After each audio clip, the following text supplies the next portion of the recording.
Paz de nosso Senhor e Salvador Jesus Cristo. Aqui quem vos fala, presbítero Claudenil Silveira, e quero estudar juntamente com vocês um tema de suma importância sobre batalha espiritual. E este tema, que será ministrado em seis aulas, vai ser tirado de uma apostila de um seminário especial de Vitória, mais uma vez, cujo pastor, missionário Joá Caetano, um grande homem de Deus. Então, prepara o teu coração, pega o teu instrumento de trabalho, que é a palavra de Deus, em nome de Jesus Cristo. Toma consigo papel, caneta, para anotar os versículos importantes, para que você possa meditar na palavra do Senhor. Quero logo explanar que as aulas serão divididas, como eu já falei, em 6 aulas.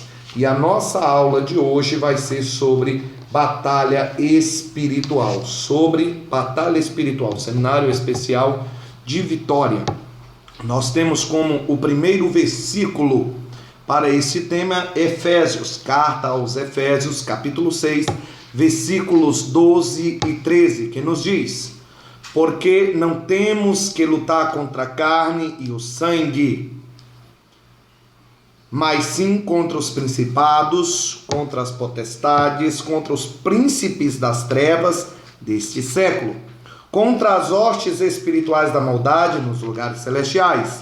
Portanto, tomai toda a armadura de Deus, para que possais resistir no dia mau, e havendo feito tudo, ficar firmes. Esta palavra prevalece para todo sempre. O apóstolo Paulo enfatizou àquela igreja e a todos nós cristãos que devemos se revestir das armaduras espirituais. Lá na própria carta aos Efésios, nós vamos ver com propriedade cada um das armaduras em que ele cita que todo cristão deve andar para estar, como a própria palavra de Deus ela nos ensina, firmes no dia mau, para que no dia mau você não venha cair, para que no dia mau você não venha se abater e ali ficar, mas que você venha suportar firme, porque os que confiam no Senhor são como os montes de Sião, que não se abalam, mas permanecem para sempre. Vejamos,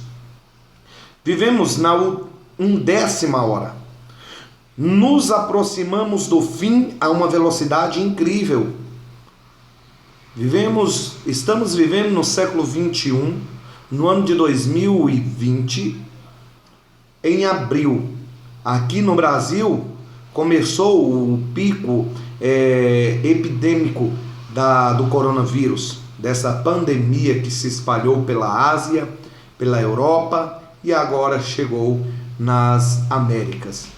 E nós estamos vendo e vivenciando tudo quanto a palavra de Deus nos diz que iria acontecer. E tudo de uma forma veloz, como o autor Joá Caetano, ele descreve a uma velocidade incrível.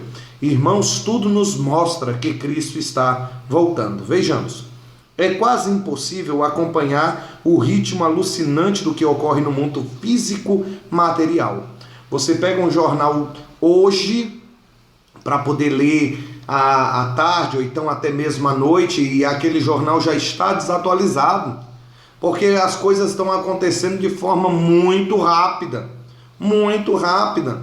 Então a gente é notícia sobre notícia e a gente não consegue se atualizar verdadeiramente, porque as informações vão chegando de uma hora para outra e nós não conseguimos absorver tudo. Se isto acontece no mundo em que vemos e vivemos, imagine no mundo invisível, no mundo espiritual, da qual não estamos vendo. Imagine vocês, agora mesmo está sendo travada uma terrível batalha sem tréguas, sem armistícios e cada vez mais intensa devido ao fim que se aproxima. Satanás sabe que está chegando a sua hora. A sentença de Deus a Satanás já foi decretada lago de fogo e enxofre. Mas ele não quer ir sozinho com a terça parte dos anjos. Ele quer levar o maior número de pessoas que puder com ele, tirar cristãos da presença do Senhor, afastar pessoas que se encontram aos pés do Senhor Jesus. Ele quer realmente tirar você do foco. Ele quer tirar você da presença que te conduz a Deus. E isso Satanás tem feito de uma forma terrível, de uma forma satânica. Tem usado aí as emissoras de televisão, tem usado aí jornais, revistas, redes sociais, tudo quanto ele puder fazer para tirar o máximo de cristãos da presença do Senhor nosso Deus. Vejamos. Somos alertados pela voz profética do Espírito que é hora de acordar. O Senhor, ele alerta na palavra dele: desperta, desperta tu que dorme. Quantos cristãos dormindo, irmãos, espiritualmente? Quantos cristãos que não levantam-se mais para orar, para buscar ao Senhor? E Satanás tem aplaudido esses tipos de situação, vendo cristãos aí saindo da presença do nosso Senhor e Salvador. Mas essa voz profética ainda ecoa pelo Espírito em nossos corações, dizendo: acorda, dizendo: aí vem o noivo.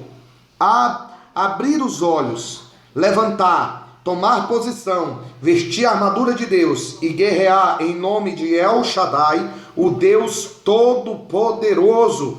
Contemple também o que nos diz em Gênesis capítulo 17, versículo 1, e você realmente verá. Veja também Mateus capítulo 25 e versículo 6.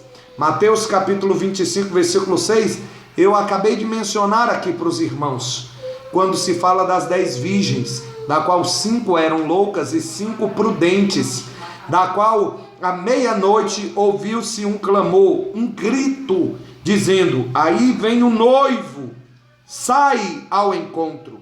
Esta parábola profética narrada pelo Senhor Jesus nos avisa que as 10 virgens simbolicamente representam a igreja. Todas elas cochilavam e dormiram. Nos dias em que vivemos, parece que toda a igreja dorme. Quase todos estão indiferentes ao que ocorre no mundo espiritual. Uma letargia cruel controla a maioria dos filhos de Deus nesta hora crucial em que atravessamos. Mas o Espírito de Deus não dorme, não dormitará o guarda de Israel, diz a palavra do Senhor. Ele está fazendo soar a buzina bem alto e bem forte. A voz profética de Deus está clamando, está gritando: Jesus está voltando, desperta, acorda, levante-se, prepare, Ele está vindo, pare de dormir. Deus está alertando a sua igreja, Deus está alertando a sua igreja em todos os continentes existentes no globo terrestre. Aonde há um cristão, o Senhor está alertando, o Senhor está convocando para que o povo venha se despertar, para que neste mundo não venha ficar da mesma forma que o inimigo trabalha 24 horas por dia para tentar levar o máximo de pessoas com ele, para cumprir juntamente com ele a sua sentença eterna. O Senhor também trabalha dia e noite para todos aqueles que esperam a vinda do Senhor, para aqueles que ainda não ouviram o Evangelho, para aqueles que ainda não reconheceram Jesus Cristo como único, suficiente e exclusivo Salvador. Essa voz profética de Deus está clamando, está gritando em todos os lugares, com sinais existentes. Veja, assim como Deus não permitiu que o rei dormisse enquanto o seu servo Daniel estava na cova dos leões, estou orando intensamente para que o Espírito Santo comece a derrubar os crentes, os religiosos, os líderes, os obreiros e as obreiras das camas em que estão deitados, e que o Senhor, por seu Espírito, venha fazer um grande reboliço em nossas vidas. Veja esta mensagem que se encontra no livro de Daniel, capítulo 6, irmãos. Veja quando Daniel é lançado na cova dos leões. O rei não queria que ele fosse realmente lançado, mas ele foi, de uma certa forma, enganado, e ali o seu decreto não podia voltar atrás, nem mesmo o rei poderia reverter aquilo que tinha feito. E ele não conseguia realmente dormir. E a oração aqui do homem de Deus é que o Espírito Santo comece a derrubar os crentes, os religiosos, os líderes, a todos os ministérios, a todos aqueles que fazem parte de alguma comunidade cristã, de algum ministério, para que eles venham se despertar, para que eles venham acordar. Desperta, tu que dormes, e diz a palavra do Senhor.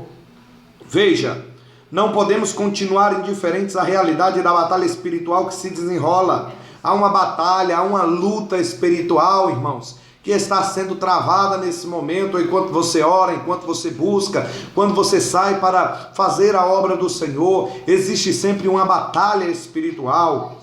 Não podemos continuar indiferentes à realidade de batalha espiritual que se desenrola. Precisamos reconhecer agora que há um inimigo terrível querendo nos destruir, com milhões de demônios, seres inteligentes, super organizados em todo o mundo, operando 25 horas por dia.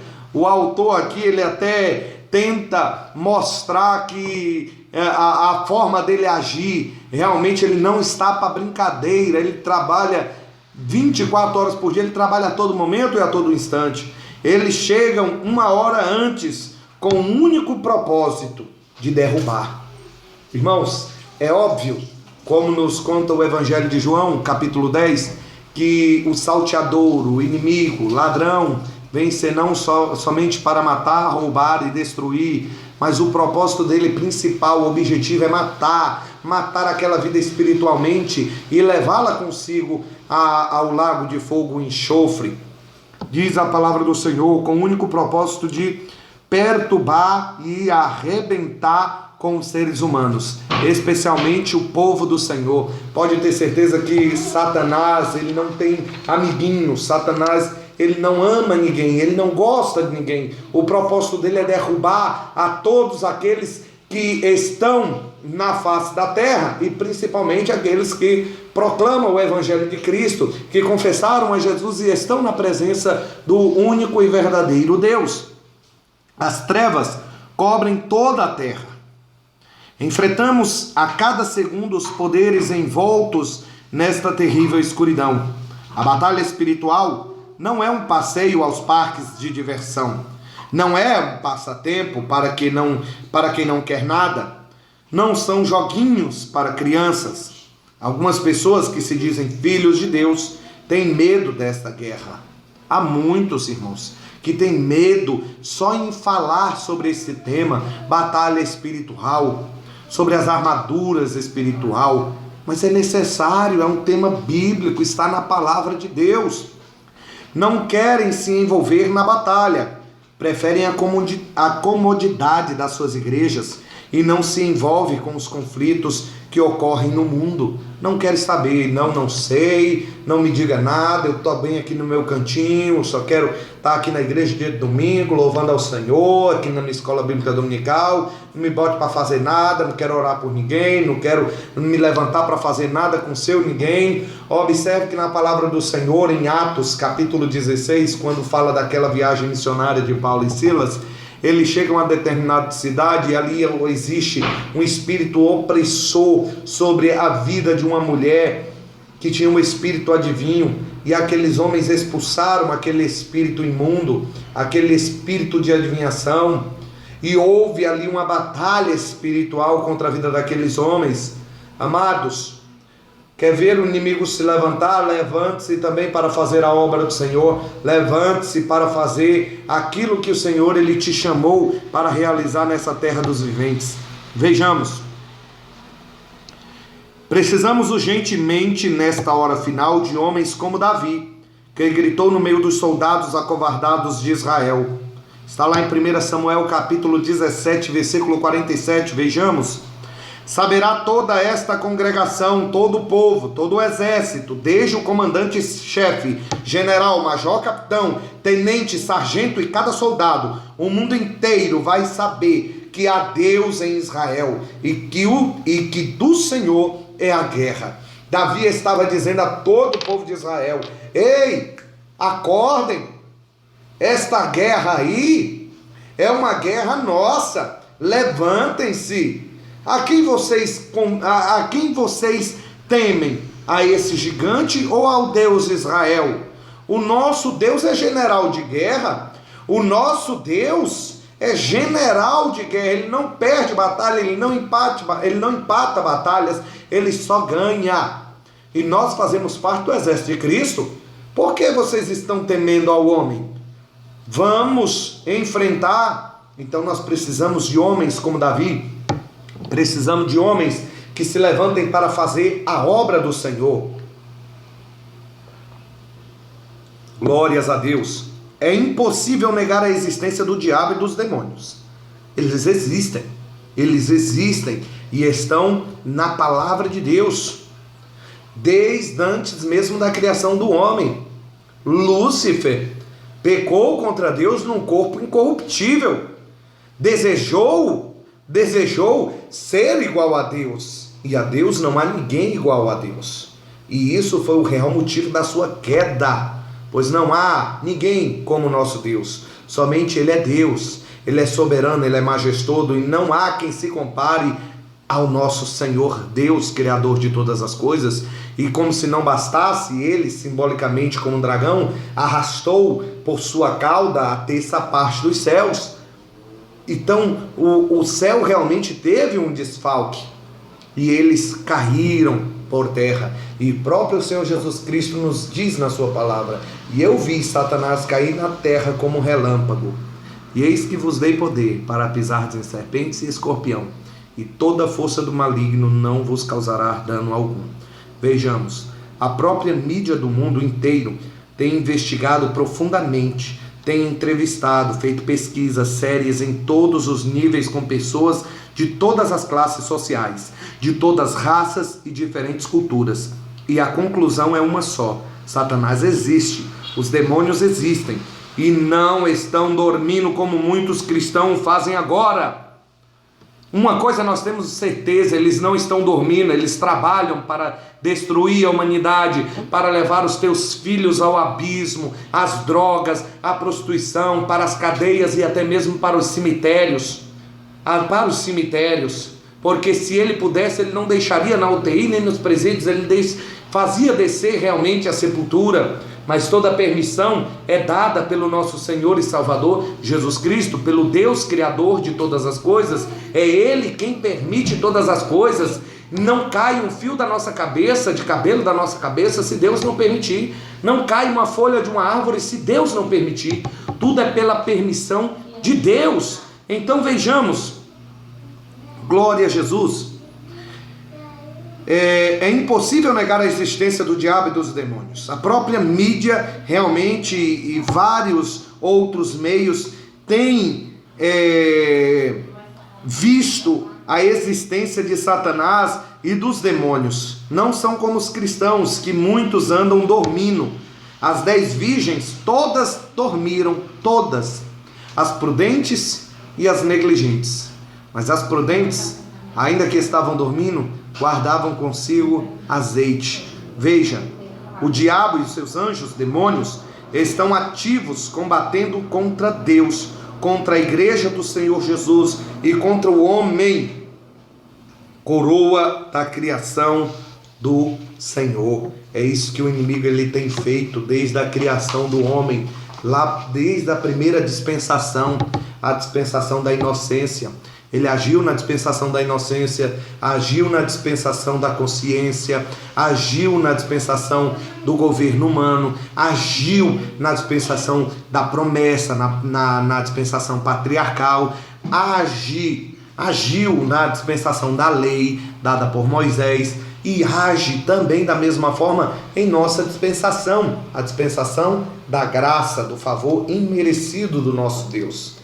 Então, amados irmãos, é necessário vigiarmos, orarmos e levantarmos espiritualmente para fazermos a vontade do Senhor nosso Deus. Observe, desde a minha infância, nascido e criado na casa pastoral, sem nunca ter conhecido o mundo. Quando ele fala o mundo, ele está falando sobre o sistema espiritual.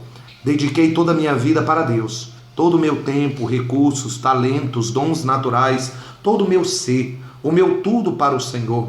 Nesta caminhada de muitos anos, minha experiência na batalha espiritual é uma realidade inegável, não somente no Brasil, mas em dezenas e dezenas de nações no estrangeiro. Veja que o homem de Deus está trazendo aqui a sua experiência. Ele dedicou-se e continua dedicando a sua vida a Deus. E em cada luta, em cada batalha, ele tem experimentado essa guerra espiritual, esta batalha espiritual em cada labor na obra de Deus. Quero compartilhar com você o que o Senhor tem me dado, os princípios fundamentais da guerra espiritual. A exemplo das 10 virgens, capítulo 25 de Mateus, estamos ouvindo o grito profético do Espírito. O noivo está voltando. O noivo é Jesus Cristo e nós somos a noiva, a igreja do Cordeiro, que deve estar preparada, acordada, esperando a volta do seu noivo. O tempo do verão está passando. A tarefa da colheita das almas se esgota velozmente. Cuidado, há um grande perigo que não estamos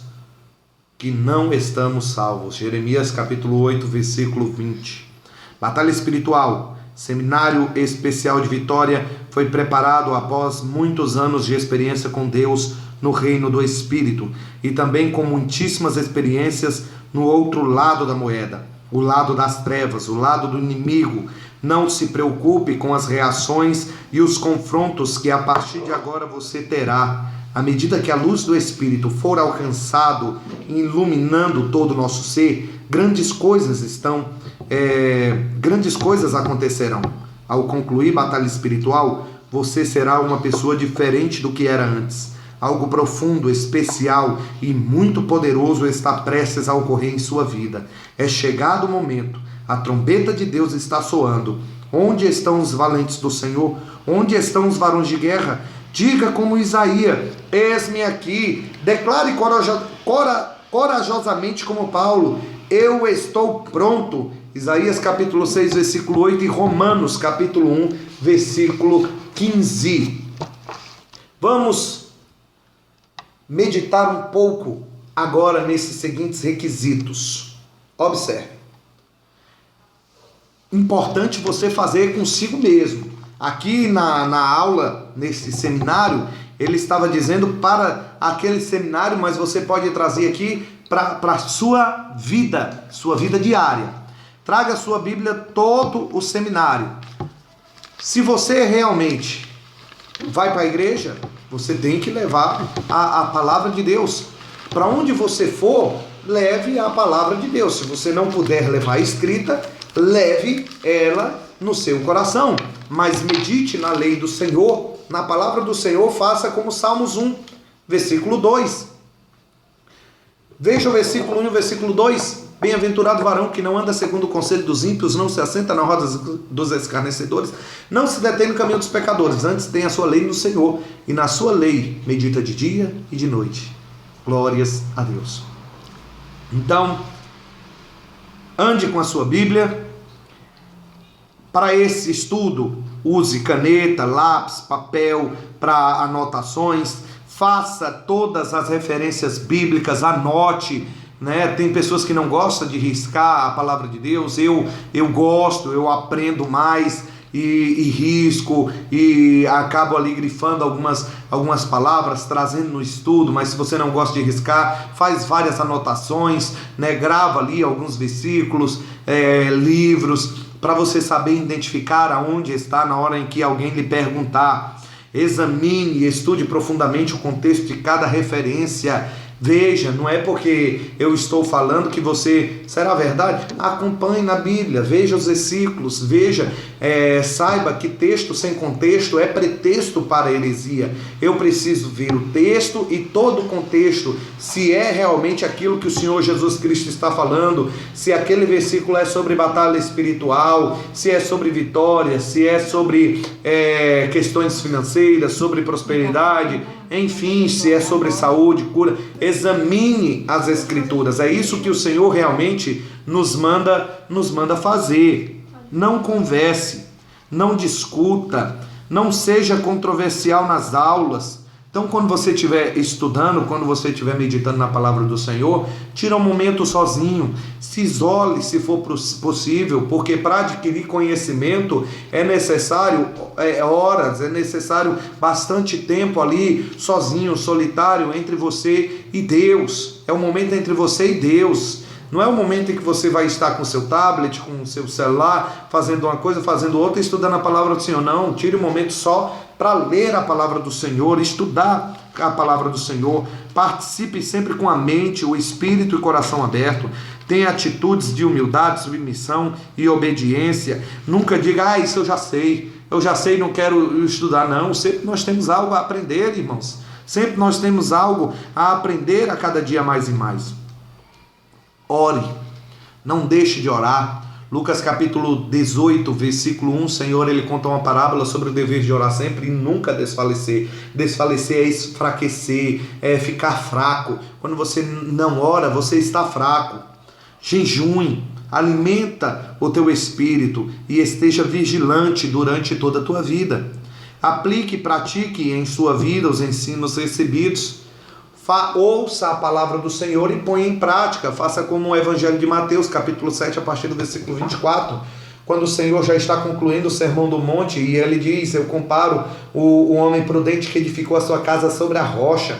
Veio o vento forte, as águas encheram, mas a casa não caiu. Mas aquele que edificou aquele que ouve e não escuta, aquele que ouve e não pratica, é semelhante ao homem que constrói sua casa na areia. Na hora da primeira luta, meu amigo, cai, a queda é feia, é horrível. Ministres a outras pessoas que você aprendeu do Senhor. Tudo isso aqui que nós estamos fazendo, milhares de pessoas, é claro que não andaram nesse seminário, não conhecem Joá Caetano, né, esse grande homem de Deus. Então o que é que você vai fazer? Você vai aprender, você vai transmitir a outras pessoas. É seu dever também formar discípulos, ensinar outras pessoas sobre o mundo espiritual, sobre a palavra de Deus. É nossa obrigação. O que é batalha espiritual? E aqui o homem de Deus ele traz algumas referências. Primeira, é a declaração profética anunciada pelo Senhor. Gênesis capítulo 3, versículo 15. Você vai ver aqui o proto-evangelho. Denilson, mas os evangelhos só tem 4. Está lá no Novo Testamento e são os 4 primeiros livros. Mateus, Marcos, Lucas e João. Muito bem.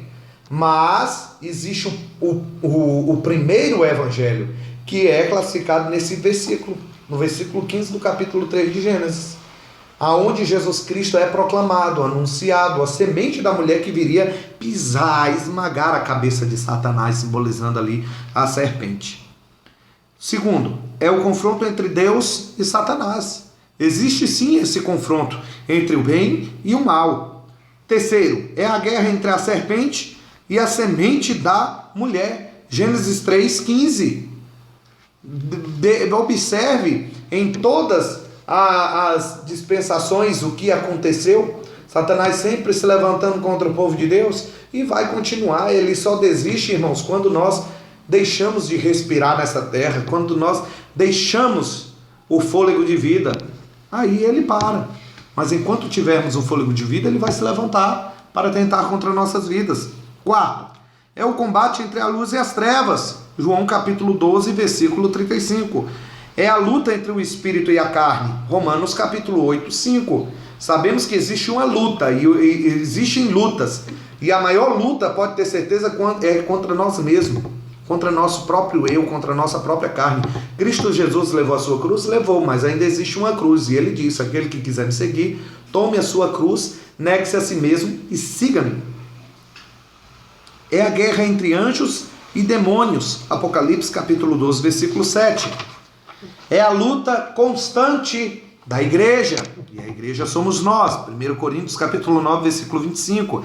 É sofrer as aflições como bom soldado de Cristo. Quando Paulo dizia para Timóteo, sofre comigo as lutas como um bom soldado de Cristo. Nós devemos guerrear, pelejar, e para isso devemos estar preparados em oração, jejum e conhecimento da palavra de Deus. Veja que Satanás, quando ele se levanta contra Cristo Jesus, ele usa o quê? A palavra de Deus. E nós devemos conhecer a palavra do Senhor mais ainda. É passar pelas aflições do mundo. João 16:33, no mundo tereis aflição, mas tem de bom ânimo. O Senhor Jesus venceu o mundo, e se nós crermos nele, nós também vamos vencer. Próximo, é a guerra constante contra o adversário. Salmo 71, versículo 13. É o conflito entre o bem e o mal. Romanos 7:19. É a busca do domínio da alma. Salmos 42:11. É a operação do resgate das almas. Provérbios 24:11. É o destino nesta vida de todas as pessoas. Gênesis capítulo 3, versículo 17 ao 18. É especialmente dirigido ao crente fiel. Mateus capítulo 5, versículo 11. Tome todas essas referências, faça suas anotações e medite na palavra do Senhor. Vamos agora a uma palavra de advertência. Agora uma palavra de advertência. A batalha espiritual não é para os tímidos. Não, porque os tímidos não é do reino de Deus, não é isso, irmãos? Não herdarão. Não é para os que preferem virar-se e fingir-se de morto. Nem é para os que preferem ser prisioneiros de guerra, apanhados no ardis do inimigo. A batalha destina-se aos que se decidem por vencer o inimigo, em lugar de serem vencidos por ele. Destina-se aos que escolhem levantar-se e lutar contra o diabo e que veio para matar, roubar e destruir. Destruir sua vida, suas famílias, seus negócios, suas igrejas. É para os que dizem: sim, estou pronto para alistar-me hoje. Estou cansado de ser pisoteado pelo inimigo. Cansei-me de perder as batalhas da vida. Cansei-me de ser superado e de ser apanhado desprevenido em cada situação da vida. Estou cansado de ser ferido a todo o instante. A vitória é para os que clamam das profundezas do seu ser. Estou preparado para a vitória agora.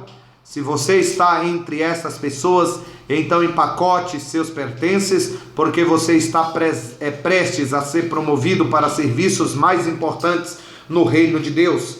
Está prestes a tornar-se parte das forças armadas espirituais de nosso todo-poderoso comandante dos exércitos do céu, e a sua vida nunca mais será a mesma.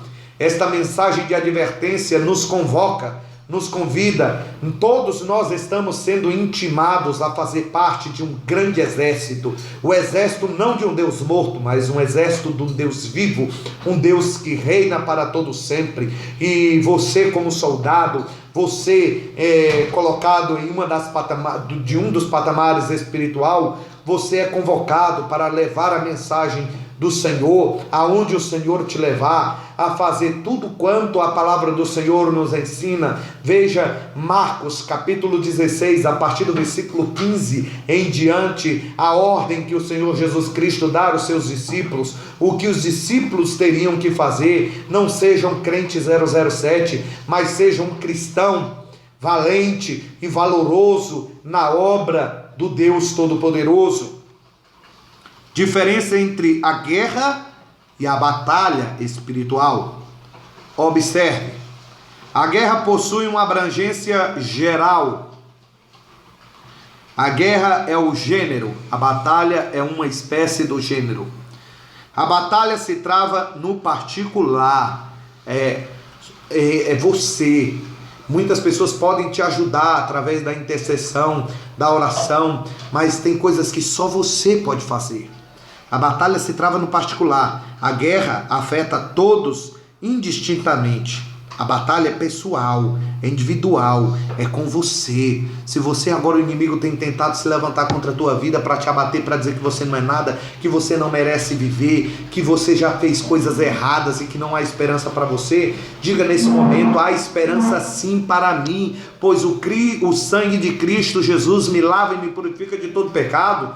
Mas para você não há esperança para você, Satanás. Mas Deus vai mudar a minha vida. Deus, ele pode transformar um ponto, uma vírgula e dar continuidade à história. Então não se deixe vencer pelo inimigo, vença esta batalha. A guerra pode acontecer distante de você. A batalha é na sua vida, em tudo que é seu. A guerra pode ter tréguas, a batalha nunca termina, ela é ininterrupta. Sempre devemos batalhar, sempre devemos lutar contra o inimigo, contra as potestades, contra os principados, contra o nosso eu, contra as nossas vontades. E é isso que devemos aprender, amados irmãos. Todos sabemos que uma terrível guerra acontece agora mesmo no mundo espiritual. Enquanto nós estamos aqui orando, buscando ao Senhor, você está aprendendo, ocorre uma guerra espiritual para tentar tirar você do foco, tirar você da presença do Senhor. Algumas vezes queremos ser apenas espectadores e, como o profeta Jonas, procuramos os meios disponíveis para fugir do campo de batalha. Jonas fugiu do campo de batalha. Leia o profeta Jonas. Jonas possui apenas 4 capítulos e você vai se apaixonar por aquele livro. Aquele homem em parte conhecia Deus, porque sabia que Deus poderia perdoar o pecado daquele povo, e Deus queria perdoar o pecado daquele povo de Nínive, não queria levar à destruição, mas Jonas teria que anunciar a destruição se o povo não se arrependesse. Mas Jonas em parte também não conhecia a Deus, porque fugiu. E amados, ninguém foge de diante de Deus. Deus é onipresente, está em todos os lugares ao mesmo tempo. Deus contempla e vê todas as coisas. Ele sabe de todas as coisas. Aonde você pensa que está escondido de Deus, Deus está vendo. Se você sair daí para ir ali, acolá, Deus está ali, está aí, está acolá, está em todos os lugares ao mesmo tempo. Deus é onipotente, onisciente, onipresente e imutável. Deus tem todo o poder. Deus é soberano, amados irmãos. Vejamos. Exatamente como ocorreu com Jonas, somos confrontados com diversas batalhas que nos despertam no dia a dia, em todos os níveis da vida, até que conscientes sejamos instrumentos vencedores do Senhor Deus Todo-Poderoso. Glórias a Deus. A guerra é do Senhor. A guerra é do Senhor. Muitas vezes entramos numa batalha e dizemos: Senhor, esta guerra não é minha, esta guerra é tua, Senhor, eu entrego nas tuas mãos. E é isso que nós devemos fazer, todo momento entregarmos nas mãos do Senhor, sabendo que somos pó e cinza, somos falhos e necessitados, somos pequenos, mas Deus é grande e pode todas as coisas. 1 Samuel 17:47. E saberá toda esta congregação que o Senhor salva, não com espada nem com lança, porque do Senhor é a guerra, e com ele vos entregará na nossa mão. O Senhor é o Deus da guerra, o Senhor é o Deus das batalhas. Ele não dorme, ele não descansa, é ele que peleja por nós. Veja que quando homens jejuaram, entregaram, se converteram, mudaram a vida. Josafá, quando orou ao Senhor, Deus usou, tomou Jaziel para dar o recado, e ele disse: nesta peleja não tereis que pelejar, e parai, observai o que Deus ele vai fazer, o livramento que Deus vai fazer. Quando o templo foi erguido, o que foi que Deus disse a Salomão? 2 Crônicas, capítulo 7, versículo 14: se o meu povo que se chama pelo meu nome orar, se humilhar, se arrepender dos seus maus caminhos, eu perdoarei a sua terra, sararei a sua terra, afastarei a peste. Deus fará grandes coisas quando o povo ora. Samuel foi um desses exemplos. Samuel, depois de 20 anos que o povo estava na peleja, que o povo havia sofrido, o sacerdote Eli tinha morrido, os 2 filhos dele tinham morrido também na guerra, a arca, a presença do Senhor foi tomada, o povo chegou a Samuel, e Samuel foi lá, orou ao Senhor, entregou ao Senhor, e o Senhor trovejou sobre o inimigo, e Deus mostrou que é um Deus maravilhoso e fiel para aqueles que clamam. Então, a guerra é do Senhor. Aguarde essas referências bíblicas. O anúncio da guerra, Gênesis 3,15. Deus anunciando a Jesus Cristo para o mundo, para Satanás, dizendo que o homem não estava perdido. Há uma esperança, essa esperança é Jesus. O Senhor é homem de guerra, Êxodo capítulo 15, versículo 3. A batalha contra Amaleque, Êxodo capítulo 17, versículo 16. Deus é chamado o Senhor dos exércitos, Zacarias capítulo 4, versículo 6. O Senhor peleja pelo seu povo, Êxodo 14, 14. Ele toma vingança do seu povo, 2 Samuel capítulo 22, versículo 47 ao 48. Deus anima na hora mais difícil. Êxodo capítulo 14, versículo 15. Ele promete vitória completa. Josué capítulo 1, versículo 2 ao 9. Deus é o grande ajudante do seu povo. Hebreus capítulo 13, versículo 6. Deus é o sustentador do seu povo na guerra. Isaías capítulo 41, versículo 10 ao 13. Leia todas essas referências bíblicas, leia, releia, decore, memorize, aplique na sua vida diária, pratique todos os dias. É esse o recado do homem de Deus. Vejamos agora sobre percepção da batalha espiritual, que ficará em nossa próxima aula, em nome de Jesus. Nos acompanhe nesta segunda aula desta maravilhosa lição. Deus tem ensinos maravilhosos para a sua vida, em nome de Jesus. Que Deus abençoe.